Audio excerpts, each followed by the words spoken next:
Hello friends, आप खुद से एक अच्छी मजबूत पुलिस एफआईआर कैसे लिख सकते हैं। मान लीजिए कोई भी संबंधित आपका नातेदार है, कोई भी दोस्त है, उसके साथ मारपीट या कुछ भी ऐसी परिस्थितियां जिंदगी में आती रहती हैं जिससे आपको एफआईआर लिखने की कभी न कभी आवश्यकता पड़ती है।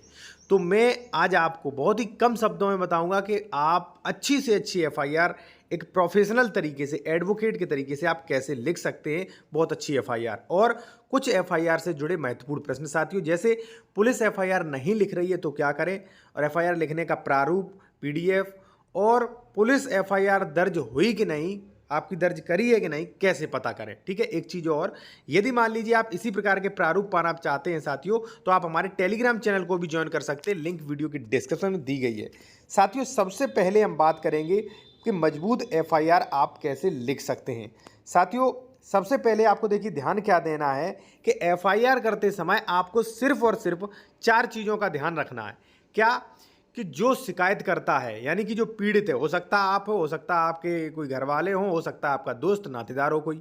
ठीक है, तो उसका नाम, क्योंकि प्रार्थी तो वही बनेगा। जैसे मान लीजिए आप है तो मान लीजिए सेवा में श्रीमान प्रार्थी, जो भी आपका नाम हो वो। ठीक है, आप अपना नाम, पिता का नाम और पता, ठीक है, कि किसने शिकायत की, शिकायतकर्ता का नाम बहुत जरूरी होता है एफआईआर में। दूसरा साथियों, घटना स्थल, कहाँ पे घटना हुई है, घटना स्थल, दिनांक और लगभग समय, समय लगभग में डालना चाहिए। ठीक है, एग्जैक्टली मत डालिएगा, सही है। ठीक है, तीसरा है साथियों अभियुक्तों के नाम, यानी कि जो भी मान लीजिए अगर आपको पता हो जिसने भी मारपीट की हो उसका नाम, पिता का नाम और पूरा पता। ठीक है, ये अगर मान लीजिए नाम नहीं पता तो आप अज्ञात में भी कर सकते हैं। तो चौथा है साथियों, अगर मान लीजिए मारपीट आपके साथ किसी के सामने हुई, कोई गवाही दे सकता है तो गवाहों के नाम भी खोल दीजिए। ठीक है, आपको एफआईआर में केवल और केवल 4 चीजें ही ध्यान में रखना है, फिर आप एफआईआर लिखना शुरू कर सकते हैं।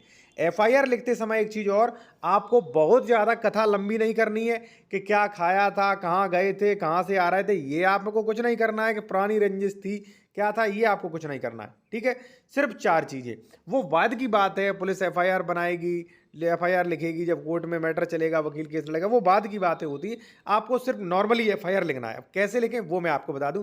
एक चीज और, यदि आप कोई भी कानूनी सलाह लेना चाहते हैं साथियों, ले सकते हैं। कॉन्टैक्ट नंबर वीडियो के डिस्क्रिप्शन में मिल जाएगा।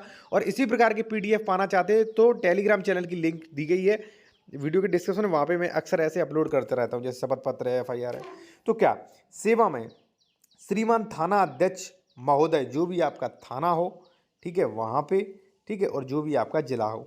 मान लीजिए कहीं आप फंसे हुए हैं तो किसी भी थाने में 0 एफआईआर कर सकते हैं। ठीक है, तो थाना डाल दीजिए, महोदय, फिर आपको अपनी शिकायत करनी है। यहाँ पे विषय विषय में नहीं डलता है एफआईआर में। ठीक है, यहाँ पे निवेदन है कि प्रार्थी, जो भी आपका नाम हो, अपना नाम, अपने पिता का नाम और अपना पूरा पता, ठीक है, का रहने वाला है। दिनांक, अब देखें जैसा कि मैंने कहा था घटना स्थल समय, दिनांक 29/5/2023 को करीब 10 बजे सुबह में बाजार जा रहा था। तभी जैसे ही मैं, स्थान भी तो बताना है, जैसे ही मैं वहाँ पे पहुँचा तभी कौन, जो भी अभियुक्त थे, अशोक पुत्र रवि निवासी मोहल्ला, मान लीजिए जो भी आपके हों, सदर थाना कुर्रा, जिला इटावा, व पिंकी पुत्र, जो भी आपके हों, ठीक है, मैंने कुछ इस प्रकार का प्रारूप दिया है, ने घेर कर मुझे मारने लगे, पीटने लगे, काफ़ी मारा और धमकी भी दी। और एफआईआर की, और उन्होंने ये धमकी दी कि एफआईआर की तो अब की बार जान से मार दूंगा। ठीक है, मौके पर खड़े लोगों ने, मैंने जैसा बताया था, गवाही अगर आपके फेवर में वो लोग दे सकते हैं तो जो भी गवाह हैं उनके नाम आपको लिख देना है। ठीक है, सोनू बारेलाल निवासी सदर बाजार बरतना थाना कुर्रा जिला इटावा ने मेरी जान बचाई। उक्त लोगों के खिलाफ उक्त लोगों ने गलत व दंडनीय कार्य किए हैं। अतः श्रीमान जी से, फिर आपको प्रार्थना करनी है, अतः श्रीमान जी से निवेदन है कि रिपोर्ट दर्ज कर अशोक पुत्र रवि निवासी मोहल्ला सदर थाना, जो भी मान लीजिए अभियुक्त हैं उनका नाम, क्योंकि पुलिस उन पर एफआईआर दर्ज कर सके, उन पर कार्रवाई कर सके। ठीक है, जो है मुकदमा दर्ज करने की कृपा करें, और श्रीमान जी की अति कृपा होगी।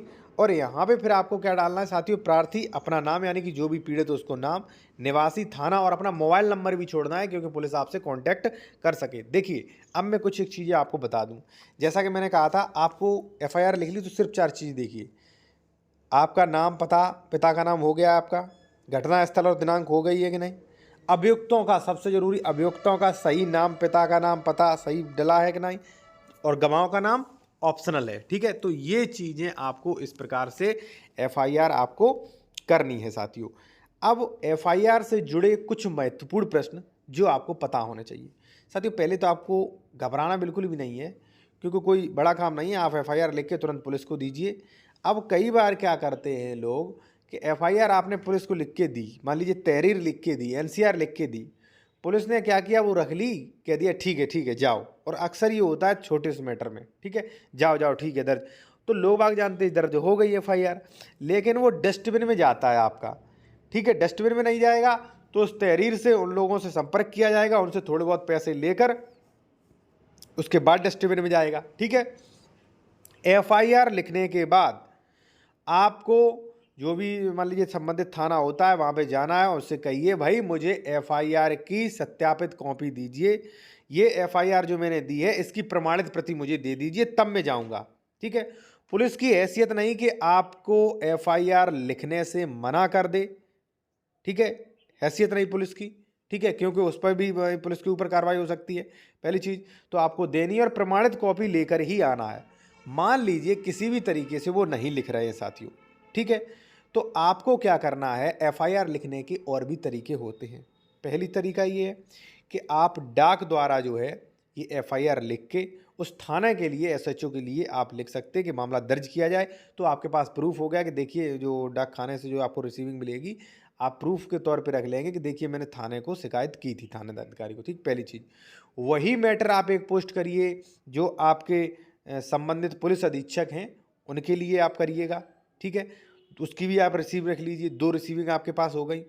उसके बाद साथियों आप क्या करें, फिर भी पुलिस मान लीजिए नहीं लिख रही है, एफआईआर नहीं लिख रही है, तो कुछ सरकारी पोर्टल हैं उन पे भी ट्राई करिए, फिर भी नहीं लिख रही है तो फिर आप लिखवाइए कोर्ट द्वारा सीआरपीसी 156 सबसेक्शन 3, वो रसीदें रखे रहिएगा, क्योंकि जब 156(3) की कार्रवाई करेंगे साथियों तो वहाँ पे जो आपने पुलिस को, दरोगा को और एसपी को जो आपने शिकायतें की थी उनकी वहाँ पे रिसीविंग लगेगी, ठीक है। आप ये कह सकेंगे कि साहब देखिए मैंने एसपी को भी शिकायत की, पुलिस को भी की, मेरी एफआईआर दर्ज नहीं की जा रही है, फिर 156(3) में आप मामला दर्ज करवा सकते हैं, वहाँ पे अच्छी खासी आपकी रिपोर्ट दर्ज हो जाएगी। अब एफआईआर से जुड़े कुछ और प्रश्न है वो मैं आपको बता दूँ।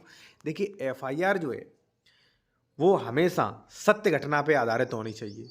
आप अगर उसमें गलतियां करेंगे, आप उसमें किसी दूसरे का नाम डालेंगे, पता चले वो व्यक्ति कहीं और है, आपकी एफआईआर गलत हो जाएगी।